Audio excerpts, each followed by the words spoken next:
قل أعوذ برب الفلق من شر ما خلق ومن شر غاسق إذا وقب ومن شر النفاثات في العقد ومن شر حاسد إذا حسد. إن الحمد لله نحمده ونستعينه ونستغفره ونعوذ بالله من شرور أنفسنا ومن سيئات أعمالنا. من يهده الله فلا مضل له ومن يضلله فلا هادي له.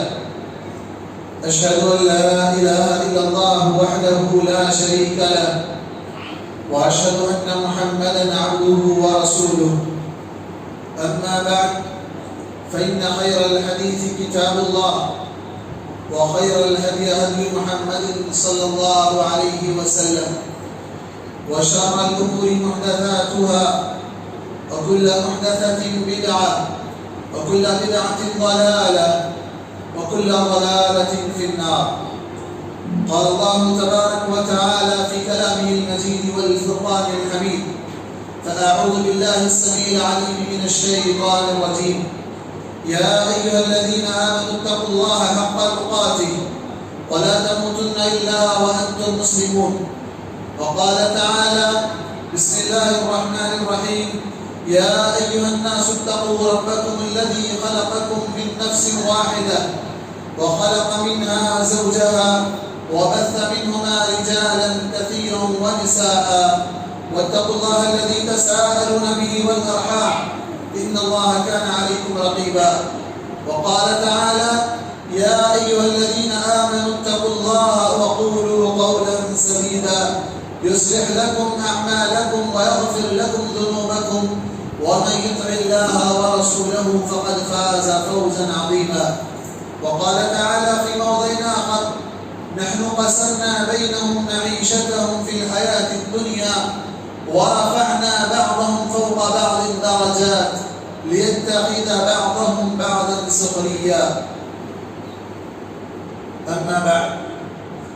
محترم حاضرین جمعہ، بزرگوں، نوجوان ساتھیوں، پیارے بچوں، اسلامی ماں اور بہنوں، ہر قسم کی بڑائی و بزرگی اور تمام تعریفیں اسی ایک اللہ رب العالمین کے لیے لائق و سزاوار ہے جو انسان کو اشرف المخلوقات بنا کر پیدا کیا اور اس کی رشد و ہدایت کے لیے انبیاء اور رسولوں کو بھیجا اور اس کی دنیا کی ضروریات کے لیے تمام قسم کی ضروریات کی تکمیل رہی فرمائی۔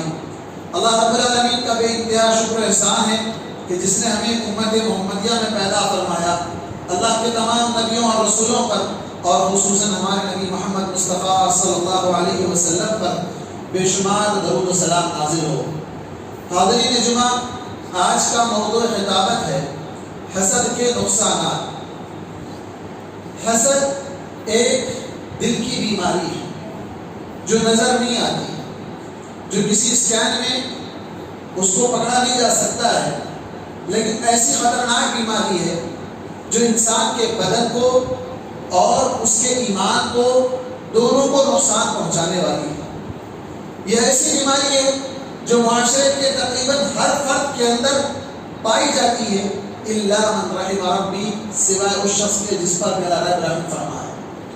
بھائی بھائی کے درمیان حسد ہوتا ہے اور دوستوں کے درمیان حسد ہوتا ہے، پڑوسیوں کے درمیان ایک پڑوسی دوسرے پڑوسی سے حسد کرتا ہے، ایک بہن دوسری بہن سے اگر اس کا سسرال اچھا ہو جائے، اس کا شوہر اچھا کمانے والا ہو جائے تو دوسری بہن اس سے حسد کرنے لگ جاتی ہے، اور اسی طرح ایک بھائی دوسرے بھائی سے، اور اسی طرح مالک سے نوکر حسد کرنے لگ جاتے ہیں۔ معاشرے میں ایسی بہت سی مثالیں آپ کو مل جائیں، ایک کاروباری دوسرے کاروباری سے، ہر ناحیے سے اگر آپ دیکھیں گے تو شاید ہی کوئی آدمی اس بیماری سے بچا ہو الا کہ جسے اللہ تبارک و تعالیٰ نے بچا لیا۔ کہیں پر نند بھاوت سے، بھاوت نند سے، گویا کہ ہر جگہ آپ کو نظر آئے گا۔ یہ کہیں اگر ایک ساتھ کام کر رہے ہیں، جاب کر رہے ہیں، تو کوئی اوپر ہے کوئی نیچے ہے تو اس سے حسد ہو گئے۔ کسی کا پرفارمنس اچھا ہے اور اس کو زیادہ عزت مل رہی ہے تو اس کی عزت سے حسد ہو گیا۔ کوئی خوبصورت ہے تو اس کی خوبصورتی کی وجہ سے حسد ہو گیا، کوئی طاقتور ہے تو اس کی طاقت کی وجہ سے اس سے حسد ہو گیا، کوئی مالدار ہے تو اس کی مال کی وجہ سے حسد ہو گیا، کوئی اولاد والا ہے تو اولاد کی وجہ سے حسد ہو گیا، کوئی زمیندار ہے زمین والا ہے تو اس کی زمینوں کی وجہ سے اس سے حسد ہو گیا۔ گویا کہ ہر ناحیے سے آپ دیکھیں کہیں نہ کہیں کسی نہ کسی کو کسی نہ کسی سے حسد پایا جاتا ہے، اور یہ حسد انسان کو دنیا اور آخرت دونوں جگہ نقصان پہنچاتا ہے۔ قرآن مجید میں اللہ تبارک و تعالیٰ نے فرمایا نحن قسمنا بینہم معیشتہم فی الحیاۃ الدنیا، یہ دنیاوی زندگی کے اندر ہم نے لوگوں کے درمیان ان کی روزی کو تقسیم کر دیا ہے، کون کتنا کمائے گا، کتنا کھائے گا، کتنا بچائے گا، یہ ہم نے تقسیم کر دیا ہے۔ وَرَفَعْنَا بَعْضَهُمْ فَوْقَ بَعْضٍ دَرَجَاتٍ، اور ایک کو دوسرے کے اوپر رکھا ہے، کوئی نیچے ہے کوئی اوپر ہے، سب ایک لیول میں نہیں، سب ایک لیول میں نہیں ہے۔ کیوں نہیں ہے؟ لِيَتَّخِذَ بَعْضَهُمْ بَعْضًا سُخْرِيًّا، تاکہ ایک دوسرے کے کام آ سکے۔ اگر سب برابر رہیں گے تو کب کسی کو ضرورت پڑ جائے تو کون اس کی مدد کرے گا؟ مثال کے طور پر گھر میں اگر پانی نہیں آ رہا ہے، پانی کے لیے پلمبر کی ضرورت پڑ رہی ہے، نل فٹ کرنے کے لیے پلمبر کی ضرورت پڑ رہی ہے، سب کام میں برابر ہے تو پلمبر کا کام کرنے کے لیے کون آئے؟ کوئی نہیں آئے۔ کوئی ترکاری کی ضرورت پڑ رہی ہے، ترکاری اگانے والا کون رہے گا؟ کسان نہیں رہے گا، کوئی نہیں رہے گا۔ گویا کہ اللہ تبارک و تعالیٰ نے انسانوں کی خدمت کے لیے اسے پیسے کی ضرورت ہے، اسے سامان کی ضرورت ہے، تو دونوں کی ضروریات کی تکمیل کے لیے اللہ تبارک و تعالیٰ نے یہ مرتبے رکھے ہیں، یہ اونچ نیچ رکھا ہے اللہ تبارک و تعالیٰ۔ اگر چاہتا تو سب کو برابر دیتا، جیسا کہ حدیث قدسی کے اندر اللہ تبارک و تعالیٰ نے فرمایا یا عبادی لو ان اولکم وآخرکم وانسکم وجنکم قاموا فی صعید، اے ابن آدم تمہارے تمام کے تمام انسان، اول سے لے کر آخر، آدم علیہ السلام سے لے کر قیامت تک آنے والے تک، وانسکم وجنکم، تمام انسان اور تمام جنات سب ایک جگہ پر جمع ہو جائیں، وہاں ٹہل کر فسألونی، سب مل کر مجھ سے مانگے، اللہ مجھے یہ چاہیے، مجھے فلاں چاہیے، فلاں چاہیے، میں سب کو اس کے مانگنے کے مطابق دیتا چلا جاؤں، تو میرے خزانے میں سوئی کو سمندر میں ڈبویا جائے تو جتنا پانی اس کو لگ کر آتا ہے اتنی بھی کمی باقی نہیں۔ اللہ چاہتا تو سب کو دے سکتا ہے، کیوں نہیں دیا؟ اس کی حکمت یہ ہے کہ ایک دوسرے کے کام آ سکے، ایک دوسرے کی مدد کر سکے، تو یہ اللہ تبارک و تعالیٰ کی حکمت ہے۔ اور کسی کو اللہ تعالیٰ اولاد دے رہا ہے تو وہ اللہ کا فضل ہے۔ یا کوئی میں یشاء اناثا و یا کوئی میں یشاء الذکور، جسے چاہے اللہ تعالیٰ بیٹیاں دے، جسے چاہے اللہ تعالیٰ بیٹے دے، اور یزوجہم ذکرانا و اناثا، یا چاہے تو دونوں ملا کر اللہ تبارک و تعالیٰ دے دے، بیٹے بھی دے دے بیٹیاں بھی دے دے، اور اگر کسی کو چاہے تو پانچ بنا دے، یہ اللہ تعالیٰ کی مرضی ہے۔ تو گویا کہ جو اللہ تعالیٰ نے یہ تقسیم کی ہے، اولاد کی، مال کی، دولت کی، خوبصورتی کی، طاقت کی، صحت کی، چاہے جو بھی آپ نعمت لے لیں، یہ تمام کی تمام اللہ کی نعمتیں ہیں۔ ان نعمتوں کو دیکھ کر اگر کوئی شخص حسد کر رہا ہے تو اس کا یہ مطلب ہوا کہ یہ حسد کرنے والا شخص اللہ کی قضا اور قدر پر ایمان نہیں رکھتا ہے۔ سب سے پہلے آئیے جانتے ہیں حسد کی تعریف کیا ہے، حسد کس کو کہتے ہیں، یہ بیماری کیسے پہچانی جائے، یہ بیماری ہے کیا چیز؟ بیماری کا علاج تو بعد میں نہیں، لیکن پہلے بیماری کو تو جانچنا چاہیے، اس کو تو معلوم کرنا چاہیے، آئیڈینٹیفائی کرنا چاہیے کہ بیماری کیسے ہوتی ہے۔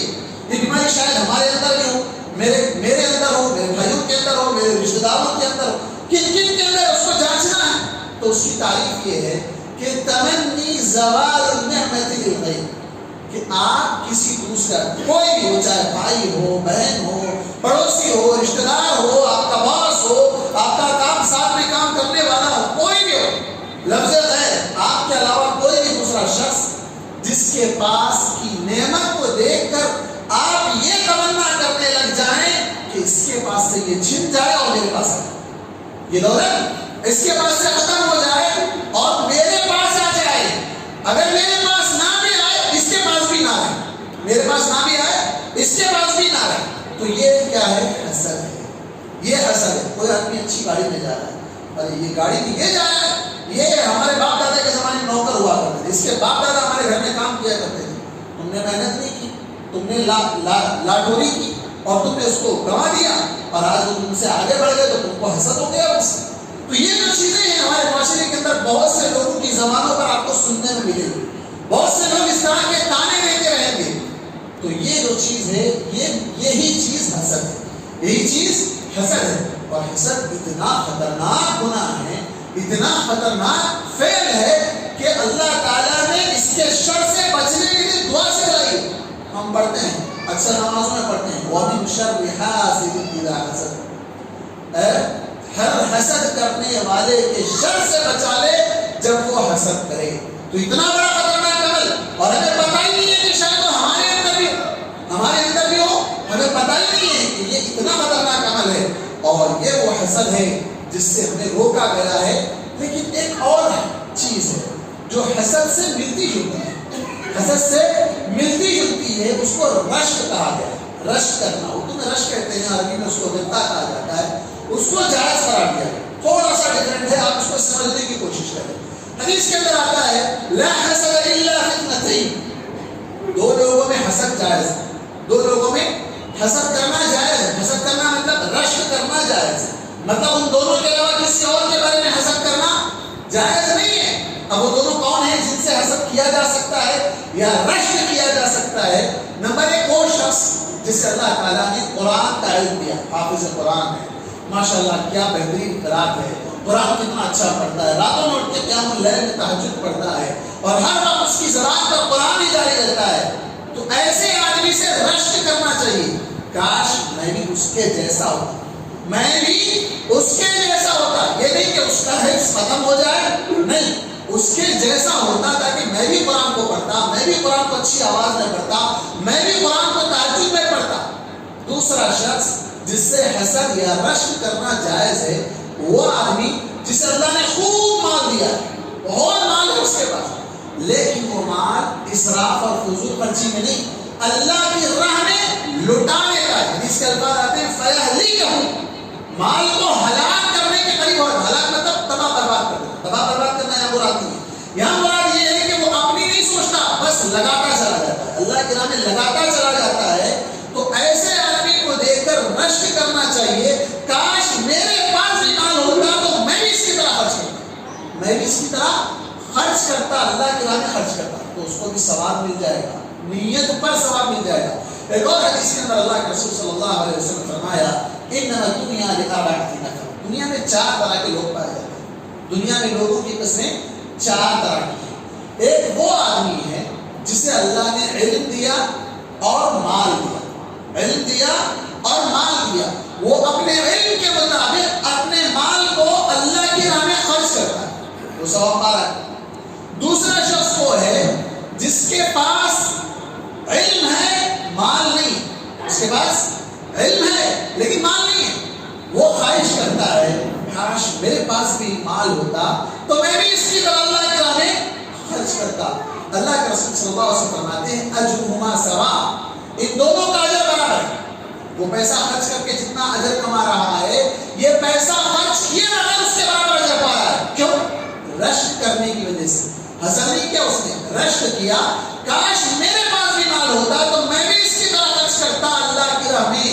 یہ نہیں اس کے پاس مال ہے میرے پاس بھی مال ہوتا، یا اس کا مال چلا جاتا میرے پاس آ جاتا، تو یہ غلط ہے. تیسرا وہ شخص ہے جس کو اللہ نے خوب مال دیا ہے، علم نہیں اس کے پاس علم نہیں ہے، صرف مال ہی مال ہے، اور وہ اس مال کو اللہ کی راہ میں خرچ کرنے کے بجائے اسراف میں، فضول خرچیوں میں بنگلے بنا رہا ہے، فارم ہاؤس بنا رہا ہے، گاڑیوں میں پھر رہا ہے، پلینوں میں اڑ رہا ہے، چھٹیاں منانے باہر جا رہا ہے. کوئی دیکھ رہے کیا مال ہے، چھٹیوں آئے تو وہاں چلا گیا، زندگی میں کبھی حج نہیں کیا، کبھی عمرہ نہیں کیا، کبھی مسجد کو نہیں آیا، کبھی اس نے صدقہ خیرات نہیں کیا.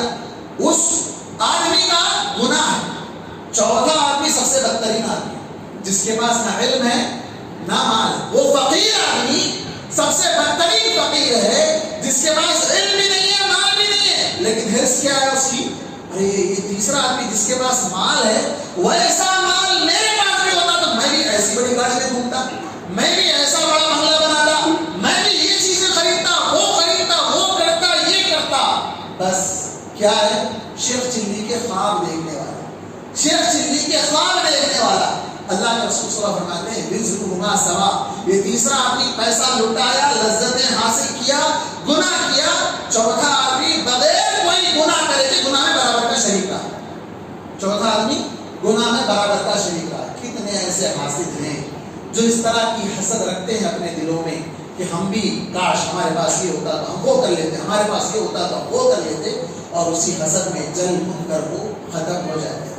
تو یہ چیز ہے, رشک کرنا جائز ہے, حسد کرنا ناجائز ہے. حسد کا حکم کیا ہے؟ حرام ہے. جیسے میں نے کہا ناجائز ہے تو حرام ہے. اللہ کے رسول صلی اللہ علیہ وسلم نے لا تحاسدوا, آپس میں ایک دوسرے سے حسد مت کرو. اگر کسی کو اللہ نے کچھ دیا ہے تو آپ اس پر صبر کرو. اللہ نے اس کو دیا ہے تو آپ کو بھی دے سکتا ہے. وہ اپنی مرضی سے نہیں لیا ہے, اللہ نے اس کو دیا ہے. اب آئیے دیکھتے ہیں کہ حسد کرنے والا حسد کیوں کرتا ہے, یہ بیماری اس کے اندر کہاں سے آتی ہے, کیوں آتی ہے.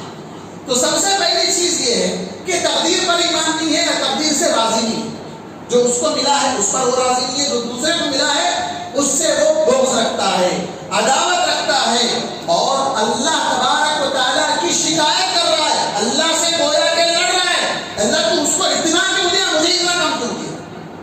بہت سے بولتے ہیں اپنی زبان سے کھل کے بولتے ہیں, اللہ تعالیٰ دیکھو کیسوں کو چمباروں کو کیا بنا دیا, بکرے چرانے والوں کو کیا بنا دیا, ہم دیکھو ہم ایسے تھے ہم ایسے ہو. یہ تو اپنے اعمال اور اپنے کرتوت کا نتیجہ ہے.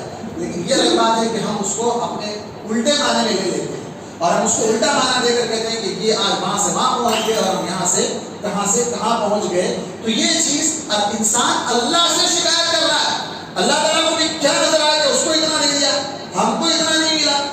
تیسری چیز وہ عداوت, دشمنی. جب کسی سے دشمنی ہوتی ہے تو دشمنی اندھی ہوتی ہے, دشمن اندھا ہوتا ہے. وہ کیا کرتا ہے, سامنے والے کی ہر اچھی چیز کو برا سمجھتا ہے اور اس کے ہر اچھے کام کو برا سمجھتا ہے. تب کیا کرتا ہے, اس کی کسی نعمت کو دیکھ کر اسے برداشت نہیں ہوتا. نہیں, اس کے پاس یہ نعمت نہیں ہونا چاہیے, یہ نعمت ختم ہونا چاہیے. اس کی اولاد دے گا, نہیں اس کی اولاد ختم ہو, اس کی اولاد اس کو آگے بڑھا رہی ہے. اس کے پاس گاڑیاں, اس کی گاڑیوں کو جلا دو, اس کی گاڑیوں کو وہ کر دو, یہ کر دو, اس کی زمین ہے, اس کی کھیت ہے, فلاں ہے, کچھ بھی ہے, اس کو نقصان پہنچاؤ, اس کے کاروبار میں نقصان کرو, اس کے گھر میں نقصان کرو. اور اس کے بعد نتیجہ آگے بتاؤں گا میں کیا کیا انسان کرتا ہے حسد کی وجہ سے, کہاں تک چلا جاتا ہے میں آگے بتاؤں گا. اور اس کے بعد چوتھی چیز دنیا کی محبت. انسان کے اندر جب دنیا کی محبت آ جائے تو کس حد تک بھی جا سکتا ہے. دنیا سے محبت کی وجہ سے وہ حسد کر رہا ہے. دیکھیے دنیا 4 دن کی ہے, ختم ہونے والی. مال اس کے پاس ہے, میرے پاس نہیں ہے, میرا حساب آسان ہے تو معاملہ ختم. نہیں, مجھے بھی اتنا مال چاہیے تو میرا حساب بھی زیادہ ہوگا, جتنا مال اتنا حساب. لَتُسْأَلُنَّ يَوْمَئِذٍ عَنِ النَّعِيمِ, ایک ایک نعمت کے بارے میں اللہ تعالیٰ پوچھنے والا ہے. اللہ کے رسول صلی اللہ علیہ وسلم نے کیا کہا, جنت میں سب سے پہلے کون جائیں گے, مسکین لوگ جائیں گے. مالدار لوگ ان کے بعد 500 سال کے بعد جائیں. کیوں, ان کا حساب ختم ہوتا ہی. حساب ایک ایک چیز کا حساب دینا ہے. آج جی ایس ٹی والے حساب پوچھے تو ہم پریشان ہو جاتے ہیں, آج انکم ٹیکس ڈپارٹمنٹ والے حساب پوچھے تو ہم پریشان ہو جاتے ہیں. پوری بل بنانے کے ہمارے پاس حالت خراب ہو جاتی ہے. وہ اللہ کے پاس کہاں سے حساب دے گی, کیسا یاد رہے گا, ہمارے پاس بیٹا کہاں سے آئے گا, کہاں سے لا کر دیں گے. سوچ کر دیکھیے آپ, وہاں حساب جب پوچھنے لگ جائے اللہ تعالیٰ. اللہ کے رسول صلی اللہ علیہ وسلم نے اسی لیے کہا من نوقش, کل قیامت کے دن جس کا حساب اگر اللہ تعالیٰ لینے پر آ جائے تو اس کی تو اللہ تبارک و تعالیٰ بال کی کھال نکال دے گا, بال کی کھال نکال دے گا. اس لیے دعا سکھلائی گئی, اللہم حاسبنی حسابا یسیرا, اللہ میرے حساب کو آسان فرما. اور چوتھی چیز جو آدمی حسد کرتا ہے, کبر, غرور. ہم بڑا ہونا چاہیے, ہم کو معاشرے کے اندر لیڈر ہونا چاہیے, یہ لوگ کیسے آگے بڑھ رہے ہیں, حسد. اور اس کے بعد پانچویں چیز نفس کی خباثت. نفس خبیث ہو گیا, گندا ہو گیا, اچھی چیز کو برداشت نہیں کر رہا ہے, تو اس وجہ سے انسان حسد کر رہا ہے. اب اس کے نقصانات حاسد پر, محسود پر اور سارے معاشرے پر, 3 لوگوں پر اس کا نقصان ہوتا ہے. پہلا جو حسد کر رہا ہے اس پر نقصانات کیا کیا ہوتے ہیں, پھر جس سے حسد کیا جا رہا ہے اس پر بھی نقصان ہوتا ہے, اور پھر اس تمام معاشرے کے اندر, سوسائٹی کے اندر بھی اس کے کچھ نقصانات مرتب ہوتے ہیں. آئیے جانتے ہیں سب سے پہلے حسد کرنے والا حسد کر کے اپنا کتنا نقصان کرتا ہے, خود کا نقصان کتنا کرتا ہے. سب سے پہلے ایک غم ایسا اپنے آپ پر لاڈ لیتا ہے جو کبھی ختم نہیں ہوتا, ہمیشہ اس محسوس کے بارے میں سوچ سوچ کے گلتا رہتا ہے. دوسرا مصیبت, اپنے آپ کو ایسی تکلیف میں ڈال لیا ہے, اس تکلیف پر اسے اجر بھی نہیں ملنے والا. معمولی انسان کو کانٹا چبھ جائے تو اجر ملنے والا ہے, اور جسم میں کہیں تکلیف پہنچ جائے اس پر وہ صبر کر لے تو اس کے لیے اجر ہے، لیکن یہ ایسی مصیبت ہے جس کے لیے اجر ہی نہیں۔ اور تیسری چیز مذمۃ اللائم، جب لوگ اس کو دیکھیں گے کہ بھائی کیا یہ حسد کر کے پڑا ہوا ہے، یہ غلط عمل ہے، اس کو چھوڑ دے، کوئی اس کی تعریف نہیں کرے، ہاں یہ اس سے حسد کر رہا ہے، یہ اس سے جل رہا ہے، اس کی تعریف کرو، اس کو پھول پلاؤ، نہیں، اس کو الٹا لوگ باتیں کریں گے، لوگ الٹا اس کو تانا دیں گے، لوگ الٹا اس کی برائی کریں گے۔ تو یہ تیسری چیز ہوئی۔ چوتھی چیز اللہ کی ناراض، اللہ بھی ناراض ہوتا ہے، کیوں؟ اس لیے کہ اس بندے نے اللہ تبارک و تعالیٰ سے شکایت کی، اللہ تو اس کو اتنا کیوں دیا، مجھے اتنا کم کیوں دیا؟ اس کو اتنی اولاد دی، مجھے نہیں دی، اس کو بیٹے دیا، مجھے بیٹیاں دیا، اس کو خوبصورت دی، مجھے خوبصورتی نہیں دی، اس کو طاقت دی، مجھے طاقت نہیں دی، اس کو مال دیا، مجھے مال نہیں دیا۔ تو یہ شکایت ہے، اور شکایت کرنے سے اللہ تعالیٰ ناراض ہوتا ہے۔ انسان کو کرنا کیا چاہیے؟ قناعت اختیار کرنا چاہیے، جو ملا اس پر راضی، آمنا وصدقنا، جو بھی ملا الحمدللہ۔ اس سے نیچے کے لوگوں کو دیکھنا چاہیے جس کے پاس کچھ نہیں ہے۔ اللہ کے رسول صلی اللہ علیہ وسلم نے یہی کہا ہم سے کہ دیکھو تم اللہ کی نعمتوں کی ناشکری کرنے سے باز آ جاؤ، بہتر یہ ہے کہ تم اپنے سے اوپر والوں کو دیکھنے کے بجائے نیچے والوں کو دیکھو۔ اوپر والوں کو دیکھو گے تو ناشکری کرنے لگ جاؤ گے، ناشکری کی صفت پیدا ہو جائے گی۔ تو ناشکری کرنے سے بچنے کے لیے شکر بجا لانا چاہیے، تو دیکھنا چاہیے ہم کو نیچے، ہم اچھے کپڑے پہنے، دوسرا آدمی بڑے کپڑے پہنا ہے، ہم اچھے کپڑے پہنے ہیں لیکن برانڈڈ نہیں ہے، اوپر والے کو دیکھ رہے ہیں برانڈڈ کپڑے پہنا ہوا ہے، ہم صحت مند ہیں لیکن طاقتور نہیں ہے، تو دوسرے کو دیکھنا چاہیے جو بالکل معذور ہے، چل نہیں سکتا ہے، جس کا ہاتھ ٹوٹا ہوا ہے، جس کا پیر ٹوٹا ہوا ہے، جو بیمار ہے، ہاسپٹل میں پڑا ہوا ہے، اس کو دیکھنا چاہیے۔ اور کسی کے پاس اگر اللہ نے ہم کو اولاد دی ہے، بیٹیاں ہی صحیح، اور بیٹیوں کے اللہ اکبر، اللہ کا رسول صلی اللہ علیہ وسلم نے کیا کہا؟ جس کے پاس 3 بیٹیاں ہوں اور ان کی اچھی تربیت کرے اور ان کی شادی کر دے تو وہ 3 بیٹیاں اس کے لیے جہنم سے ڈھال بن جائیں گی۔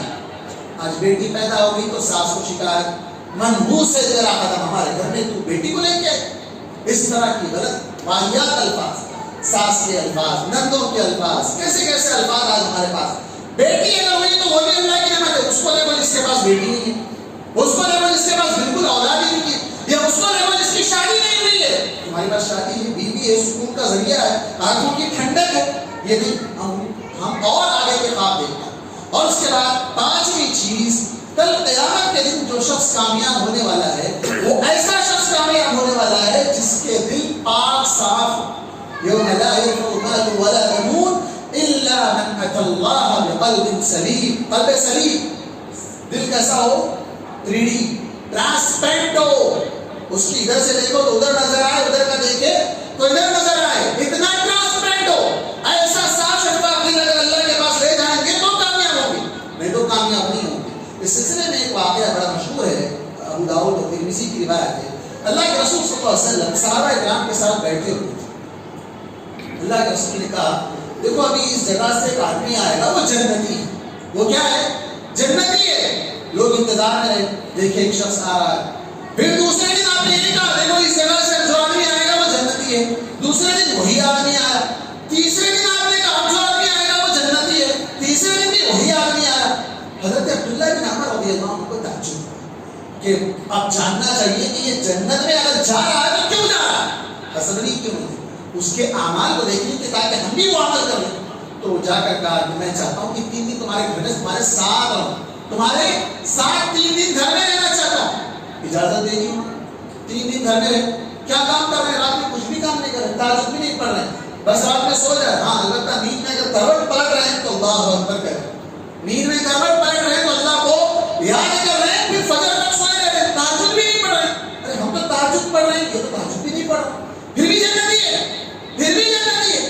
3 دن کا بڑا تعجب رہا۔ تیسرے دن کے بعد انہوں نے کہا بھائی ایک بات پوچھنا چاہتا ہوں، تمہارے اندر ایسا کوئی عمل تو ہے مجھے نظر نہیں آیا جو دیکھ سکوں، تمہارے اندر ایسا کوئی عمل مجھے نظر نہیں آیا، لیکن اللہ کے رسول نے تمہارے بارے میں کہا کہ تم جنتی ہو۔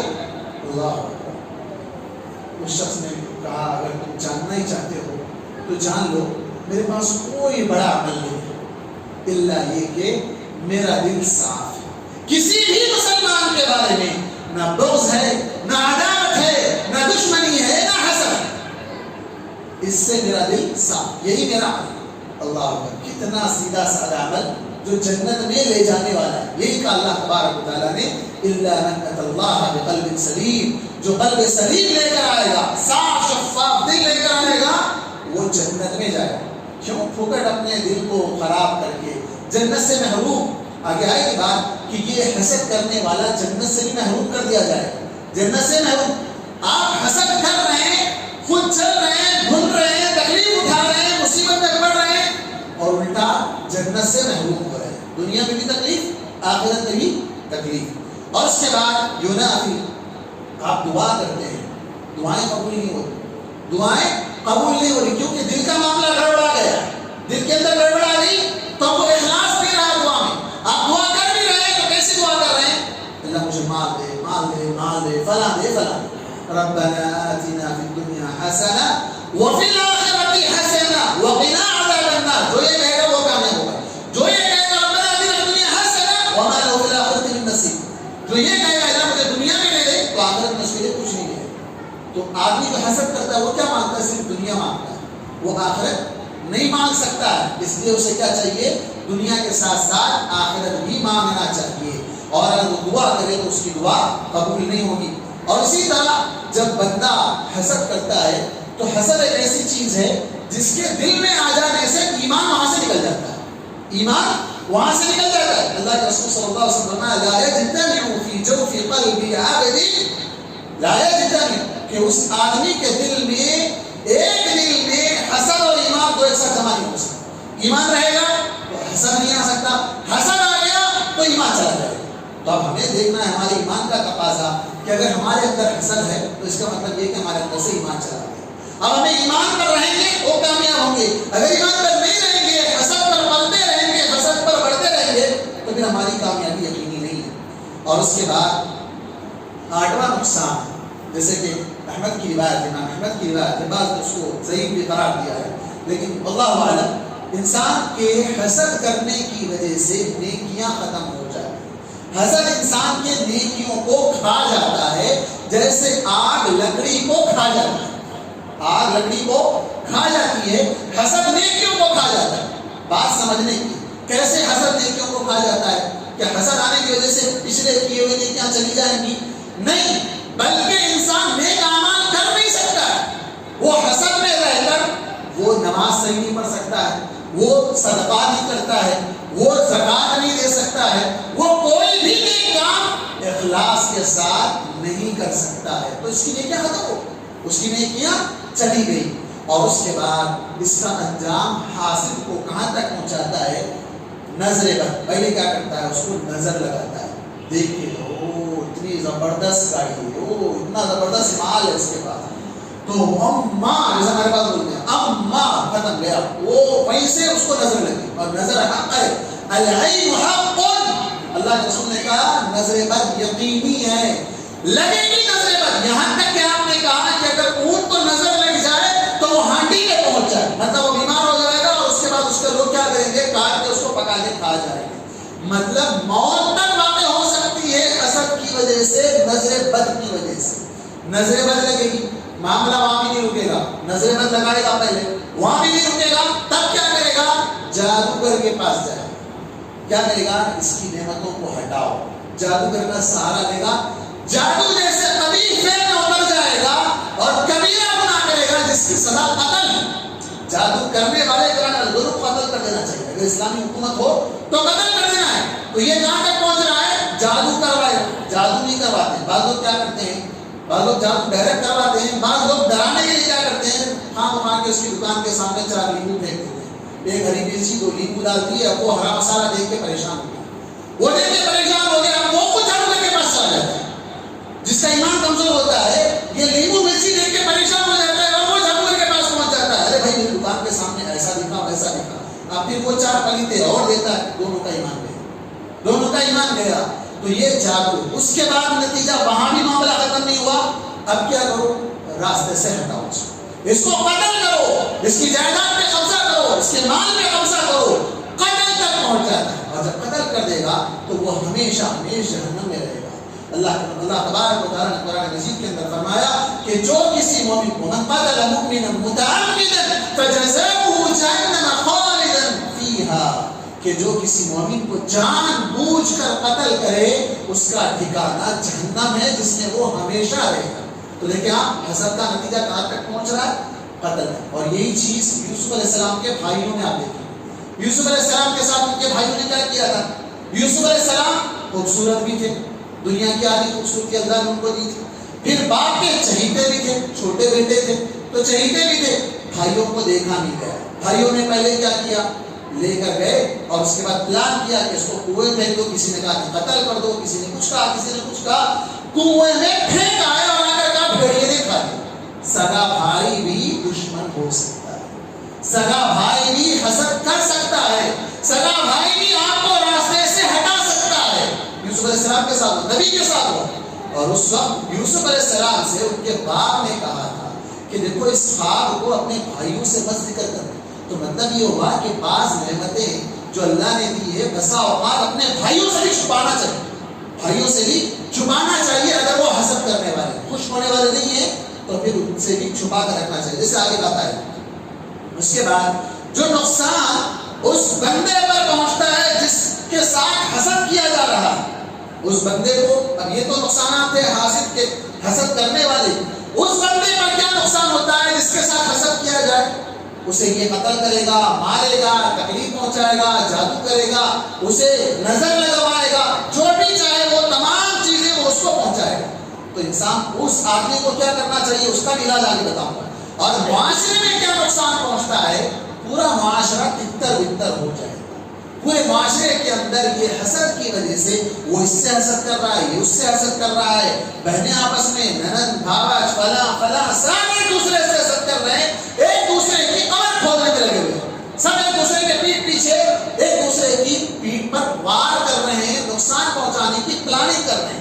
کوئی ایک دوسرے کا خیر خواہ نہیں رہے گا، ہر کوئی دوسرے کو نقصان پہنچانے کی پلاننگ میں رہے گا، تو یہ معاشرہ ترقی نہیں کر سکتا ہے۔ اور آج مسلمانوں کا یہی حال ہے، مسلمان خود اپنے مسلمان بھائیوں کو کھندلنا چاہتے ہیں، مسلمان خود اپنے مسلمان بھائیوں کو نقصان پہنچانا چاہتے ہیں، سگا بھائی اپنے بھائی کو نقصان پہنچانا چاہتا ہے۔ کیوں؟ اس لیے کہ وہ اللہ کی تقدیر پر راضی نہیں ہے، اللہ کی نعمتوں پر وہ راضی نہیں ہے۔ اب آگے علاج کیا ہے؟ علاج بھی جاننا ضروری ہے، ایسا نہیں کہ بیماری تو بتا دیے، علاج نہیں ہوا تو پھر فائدہ نہیں ہے، وہ بیماری ویسے ہی رہ جائے گی۔ اب اس کا علاج بھی کرنا ضروری ہے، اس کا علاج ڈاکٹروں کے پاس نہیں ہے، یہ علاج دل کی بیماری ہے لیکن ڈاکٹر اس کا علاج نہیں کر سکتے۔ تو علاج کیا ہے اس کا؟ سب سے پہلے حسد کرنے والے کو چاہیے کہ وہ اللہ پر ایمان لائے، اللہ پر ایمان لائے، اللہ پر ایمان اس کا کمزور ہو گیا ہے۔ دوسری چیز، جو اللہ نے اس کے مقدر میں رکھا ہے اس پر راضی ہو جائے، اللہ نے جو اس کو مقدر میں دیا ہے اس پر راضی ہو جائے۔ تیسری چیز، بغض اپنے دل سے نکالے، جس کے بارے میں بھی اس کو آتا ہے کہ یہ مالدار ہے، یہ اولاد والا ہے، یہ صحت مند ہے، یہ خوبصورت ہے، فلاں ہے فلاں ہے، تو کیا کرے؟ بغض اپنے دل سے نکال لے۔ اور چوتھی پانچویں چیز، حساب کو یاد کرے کہ اگر آج میں یہ برائی کروں تو کل اللہ تعالیٰ مجھے بغیر کسی عمل کے بھی سزا دے گا۔ سزا جیسے کہ میں نے بتایا، وزر ما سرا، مال خرچ نہیں کیا لیکن پھر بھی گناہ میں سے برابر کا شریک تھا، تو ایسا گناہ کیوں جو کیا ہی نہیں، جو کیا ہی نہیں تو ایسا گناہ کیوں اپنے آپ پر لا دوں۔ اور اس کے بعد محسود، جس سے حسد کیا جا رہا ہے، جس آدمی کے پاس مال ہے، خوبصورتی ہے، اولاد ہے، جو بھی چیز ہے، اس کے پاس اللہ نے کچھ دیا ہے اور اس سے لوگ حسد کر رہے ہیں، تو اس کو کیا کرنا چاہیے؟ اس کو کیا کرنا چاہیے؟ سب سے پہلے اللہ کی پناہ مانگنی چاہیے۔ سورہ فلق کے اندر ہم کو سکھلایا ہے، قل اعوذ برب الفلق من شر ما خلق ومن شر غاسق اذا وقب ومن شر النفاثات في العقد ومن شر حاسد اذا حسد۔ اللہ ہر حسد کرنے والے کے شر سے، جب وہ حسد کرے اس کے شر سے میں تیری پناہ میں آتا ہوں۔ پہلے اللہ کی پناہ لیں۔ جادوگروں کے پاس، باباؤں کے پاس، عاملوں کے پاس دھاگا، ڈوری، فلاں فلاں چیزیں لینے نہیں جانا چاہیے، صبح شام اس کی تلاوت کرنا چاہیے، صبح شام سورہ فلق، قل اعوذ برب الفلق پڑھنا چاہیے۔ اور اس کے بعد اللہ رب العالمین کا تقوی، اللہ سے ڈرنا چاہیے، اللہ کے علاوہ کسی اور چیز سے نہیں ڈرنا چاہیے۔ اور تیسری چیز، بھروسہ اللہ کی ذات پہ رکھنا چاہیے، یعنی ارے وہ حسد کر رہے ہیں، مجھے نقصان پہنچائیں گے، مجھے سیفٹی کے لیے کچھ لگانا پڑے گا، کچھ کرنا پڑے گا، نہیں، ساری دنیا ایک ہو جائے اس وقت تک نقصان نہیں پہنچا سکتے جب تک اللہ نہ چاہے، اور اگر اللہ نقصان پہنچانا چاہے تو ساری دنیا میں بھی فائدہ نہیں پہنچا سکتی۔ اور چوتھی چیز، اللہ تبارک و تعالیٰ نے جو نعمتیں دی ہیں ان نعمتوں کا اظہار بھی کرنا چاہیے جب کوئی حسد کرنے والا نہ ہو۔ اگر حسد کرنے والے ہیں تو اس نعمت کو چھپا کر رکھنا چاہیے۔ اس کی 2 دلیلیں قرآن سے دیتا ہوں۔ اللہ تبارک و تعالیٰ نے اظہار کرنے کے لیے بھی کہا وَأَمَّا بِنِعْمَةِ رَبِّكَ فَحَدِّثْ، اللہ نے جو نعمت تم کو دی اس کا اظہار کرو۔ اچھا مال دیا، اچھے کپڑے پہنو، اچھی چیز استعمال کرو، نہیں وہی پھٹے پرانے کپڑے، وہی پرانی چیزیں، گھر والوں کو تنگی میں ڈال رہے ہیں، بخیلی سے کام لے رہے ہیں اور کنجوسی سے کام لے رہے ہیں، تو یہ بھی غلط۔ اور دوسری چیز، اگر آپ دیکھتے ہیں کہ آپ کی نعمتوں کا اظہار کرنے سے دوسروں کو تکلیف ہو رہی ہے، دوسروں کو تکلیف ہو رہی ہے، آپ اچھا کپڑا پہن رہے ہیں تو کوئی اور جل رہا ہے، آپ کوئی اچھی چیز استعمال کر رہے ہیں تو کسی اور کو تکلیف ہو رہی ہے، وہ تکلیف میں آپ کو کوئی تکلیف پہنچا سکتا ہے تو اس کے سامنے مت نکل، اس کے سامنے مت نکل۔ بہت سی عورتیں شادی میں جاتی ہیں، زیور پوروں کے سامنے دکھاوا کرتی ہیں، ہمارے شوہر اتنا بڑا زیور دلا ہے، ہمارے گھر والے اتنا دیا، 4 دن میں وہ زیور چلا گیا ہیلتھ سینٹر، چلا گیا کہیں اور۔ یہ چیز کیوں؟ حسد کی وجہ سے۔ بال، اللہ نے بال دیے، لمبے لمبے بال دیے۔ ایک صاحب نے بتایا ہمیں، ایک رافتی ہیں، دعا کرنے والے ہیں، وہ بتاتے ہیں کہ ایک نوجوان لڑکی 18-19 سال کی لڑکی تھی، اس کے بال بڑے گھنے اور بڑے پیارے تھے، شادی میں گئی، دوسرے دن سر کے سارے بال صاف، پورے بال جھڑ گئے اس کے۔ کیوں؟ لوگوں نے نظر لگا دی، خاتون نے، جو ماں عورتیں تھیں انہوں نے، اور اتنے لمبے بال، ختم، چلے گئے سارے بال۔ تو اس لیے اپنی نعمتوں کا بسا اوقات اظہار نہیں کرنا چاہیے، نعمتوں کو بسا اوقات چھپا کر رکھنا چاہیے۔ اور اسی طرح اگر کوئی آدمی حسد کر رہا ہے، پتہ چلا کہ یہ آدمی جل رہا ہے، تو اس کو کبھی صدقہ کر دینا چاہیے، اس کو احسان کر دینا چاہیے تاکہ اس کی آگ بجھ جائے، اس کی آگ ٹھنڈی ہو جائے، وہ جو اندر جلن اس کے اندر ہے وہ بجھانے کے لیے صدقہ کرنا چاہیے، اس کے ساتھ حسن سلوک کرنا چاہیے۔ الٹا یہ نہیں، ہاں یہ جل رہا، میں اور بڑھ کے دکھاؤں گا، میں اور بڑھ کے کر کے دکھاؤں گا، میں ویسا کر کے دکھاؤں گا تو اور نقصان میں پڑ جائے گا۔ تو اس لیے اس کا علاج یہ ہے کہ اس کو ٹھنڈا کرنے کے لیے کچھ چیزیں اس کو دیتے جائیں تاکہ وہ آپ کے ساتھ حسد نہ کر سکے۔ اور اس معاملے میں یاد رکھیں، اللہ نے جو بھی نعمت دی ہے اس نعمت کا اللہ تعالیٰ حساب لے کے بتائے۔ نعمتوں کے اندر اسراف اور فضول خرچی نہیں کرنا چاہیے، کیونکہ یہ اسراف ریاکاری، غرور، تکبر کو جنم دیتا ہے، اور پھر اس کے بعد انسان کئی گناہوں کا شکار ہو سکتا ہے۔ اللہ تبارک و تعالیٰ سے دعا ہے کہ اللہ تبارک و تعالیٰ ہم تمام مسلمانوں کو ہر قسم کی برائی سے محفوظ رکھے، اور حسد کرنے والوں کے حسد سے محفوظ رکھے، اور ہمیں بھی حسد، دوسروں سے حسد کرنے سے اللہ تعالیٰ ہمیں بھی بچائے رکھے، اور ہر قسم کے شر و فتن سے، جادو سے اور ٹونے سے اور نظر بد سے، ہر طرح کی برائیوں سے اللہ تبارک و تعالیٰ ہماری حفاظت فرمائے، آمین۔ وآخر دعوانا الحمد للہ رب العالمین۔